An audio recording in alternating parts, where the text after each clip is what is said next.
Egg masala gravy curry ఇలా చేయండి, చాలా బాగుంటుంది. సూపర్ టేస్ట్‌తోనైతే.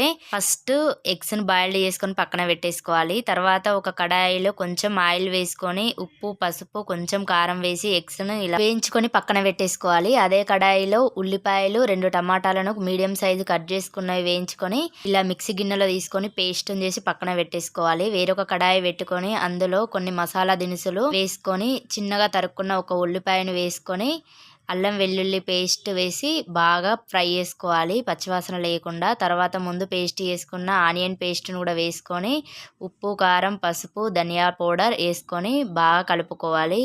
ఈ ఆయిల్ మొత్తం పైనకి వచ్చేంత వరకు బాగా మగ్గనిచ్చిన తర్వాత అందులో సగం గ్లాస్ వరకు అయితే వాటర్ వేసుకోవాలి. ఇలా వేసుకున్న వాటర్లో ముందు బాయిల్డ్ చేసుకున్న ఎగ్స్ను కూడా వేసుకొని మీడియం ఫ్లేమ్లో పెట్టి ఉడకనివ్వాలి. ఇలా ఉడికిన తర్వాత ఇందులో కొంచెం కసూరి మేతి, లాస్ట్లో కొత్తిమీర వేసుకొని దించుకుంటే చాలా బాగుంటుంది. సేమ్ దాబా స్టైల్లో గ్రేవీ కర్రీ అయితే సూపర్ ఉంటుంది.